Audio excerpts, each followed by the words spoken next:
حسابا یسیرا، اے اللہ ہم سب کے حساب کو آسان فرما۔ ناظرین کرام، اس کے بعد سورہ آل عمران کی آیت نمبر 110 کا مطالعہ کریں گے جو تفصیل طلب ہے۔ پچھلی نشست میں اس کا حوالہ بھی دیا گیا تھا۔ آیت کا پہلا حصہ بہت مشہور بھی ہے، آئیے اس آیت کا مطالعہ کرتے ہیں۔ ارشاد ہوا کنتم خیر امت اخرجت للناس تأمرون بالمعروف وتنہون عن المنکر وتؤمنون باللہ ولو آمن اہل الکتاب لکان خیر لہم منہم المؤمنون واکثرهم الفاسقون۔ سورہ آل عمران آیت نمبر 110 ہے، آئیے اس کا ترجمہ کرتے ہیں۔ ارشاد ہوا مسلمانوں، تم بہترین امت ہو جسے لوگوں کی رہنمائی کے لیے بھیجا گیا ہے۔ تم نیکی کا حکم دیتے ہو اور برائی سے روکتے ہو اور ایمان رکھتے ہو اللہ پر، اور اگر ایمان لے آتے اہل کتاب تو یقیناً یہ ان کے حق میں بہتر ہوتا۔ ان میں سے کچھ مومن ہیں اور ان میں سے اکثر فاسق ہیں۔ ناظرین کرام، یہ ہے سورہ آل عمران آیت نمبر 110 کا ترجمہ۔ اس کا مشہور حصہ ہے کنتم خیر امت، تم بہترین امت ہو، اور اس بنیاد پر ہم اپنے آپ کو خیر امت سمجھتے بھی ہیں اور کہتے بھی ہیں۔ آگے بڑھتے ہیں اور اس آیت کی تشریح کو سمجھتے ہیں۔ سب سے پہلے تشریح میں لکھی گئی ہے بات امت مسلمہ کا فرض منصبی امر بالمعروف و نہی عن المنکر۔ فرض منصبی، منصب عہدے کو کہا جاتا ہے۔ اللہ نے ہمیں ایک عہدہ دیا، کیا؟ امت کا۔ اب اس امت کا فرض کیا ہے وہ سمجھ رہے ہیں۔ وہ فرض کیا ہے؟ فرض منصبی امر بالمعروف و نہی عن المنکر، نیکی کا حکم دینا اور بدی سے روکنا۔ پچھلے شس میں بھی اشارہ ہوا تھا امر بالمعروف کی طرف بھی اور نہی عن المنکر کی طرف بھی۔ آج تھوڑی وضاحت سے بات سمجھیں گے انشاءاللہ۔ اگلی بات لکھی گئی ہے یہ امت لوگوں کی نفع رسانی کے لیے پیدا کی گئی، اسے دوسروں کے لیے جینا ہے۔ اللہ اکبر! دنیا والے جئیں گے اپنے آپ کو پالنے کے لیے، اپنے پیٹ کو پالنے کے لیے۔ ہم نے فقط اپنے لیے نہیں جینا بلکہ دوسروں کے لیے جینا ہے۔ اور اس امت کو کیوں برپا کیا گیا؟ دوسروں کے لیے برپا کیا گیا، دوسروں کے لیے کھڑا کیا گیا، دوسروں کی نفع رسانی کے لیے کھڑا کیا گیا۔ اگلی بات لکھی ہے امت کے زوال کی وجہ۔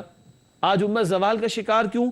فرض منصبی کو ترک کر دینا، اپنی ذمہ داری کو ترک کر دیا تو آج امت زبوں حالی کا اور زوال کا شکار ہے۔ دیکھیے، ایک کمپنی میں ایک شخص کو ₹1,00,000 تنخواہ مل رہی ہے۔ اگر تنخواہ اس کو ₹1,00,000 مل رہی ہے تو فری میں تو نہیں ملے گی نا، کمپنی اس سے کام کروائے گی۔ کام کرتا رہے، تنخواہ لیتا رہے، کام اچھا کرے گا تنخواہ بڑھ جائے گی، کام خراب کرے گا تو کیا ہوگا؟ ملے گی تنخواہ واپس؟ بات واضح؟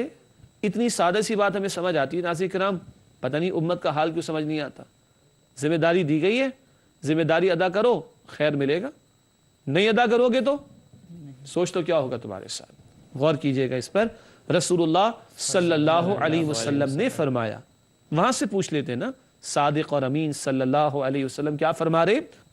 تم لازماً نیکی کا حکم دو گے اور لازماً بدی سے روکو گے، اور اگر تم نے ایسا نہ کیا تو اندیشہ ہے کہ تم پر اللہ تعالیٰ کا عذاب آئے، پھر تم دعائیں مانگو گے اور تمہاری دعائیں قبول نہ ہوں گی۔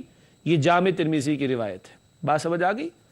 جمعے کی نماز میں کروڑوں مسلمان دعائیں کرتے ہیں، حج کے موقع پر لاکھوں مسلمان بیت اللہ کے قریب کھڑے ہو کر دعائیں کرتے ہیں، امت کی حالت سدھر نہیں رہی۔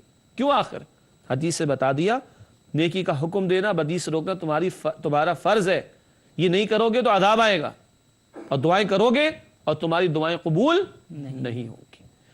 ناظرین کرام، یہ بات ماننی پڑے گی، رسول اللہ فرما رہے صلی اللہ علیہ وسلم، مگر ہم کسی اور ہی دھندے کے اندر لگے رہتے، بس مست ہیں اپنے کاموں اور دھندوں کے اندر، اور یہ رسول اللہ کا فرمان ہے صلی اللہ علیہ وسلم۔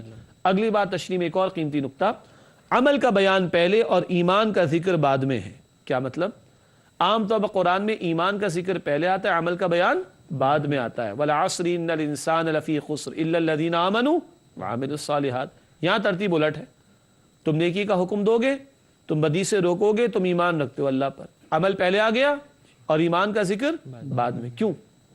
سنیے ناظرین کرام، پہلے بھی تو رسول آتے رہے نا، ان رسولوں پر جو بھی ایمان لے آتا تھا وہ مسلمان ہوتا تھا۔ تو اگر صرف ایمان لا کر تم بیٹھے ہو اور اپنے آپ کو خیر امت سمجھ رہے ہو، یہ کوئی کمال کی بات تو نہیں۔ ایمان تو پہلے بھی لوگ لاتے رہے نا، تو وہ بھی مسلمان، تم بھی مسلمان، خیر امت کی کیا بات؟ خیر امت کی بات تب ہوگی جب یہ کام کرو گے جو نبی اکرم صلی اللہ علیہ وسلم کا مشن تھا۔ اب تم نے نیکی کا حکم دینا، تم نے بدی سے روکنا ہے، تو عمل کا بیان پہلے، اس کی اہمیت کے بیان کے لیے، اور ایمان کا ذکر بعد میں آیا۔ امت کب امت کہلائے گی؟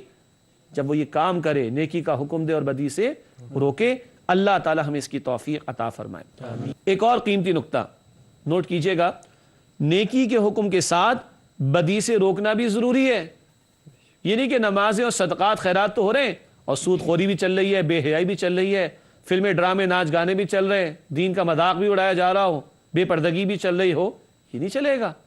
نیکی کا حکم دینے کا ذکر ہے، نیکی کا حکم دینے کا ذکر ہے، ساتھ ساتھ بدی سے روکنے کا ذکر بھی۔ اور نوٹ کیجئے گا ناظرین کرام، 10 مرتبہ قرآن میں یہ بات اسی طرح آئی، نیکی کا حکم دو اور بدی سے روکو، یہ دونوں کام کرنے، ورنہ معاشرہ بگاڑ کا شکار ہو جائے گا جو آج ہم صورتحال دیکھ رہے ہیں۔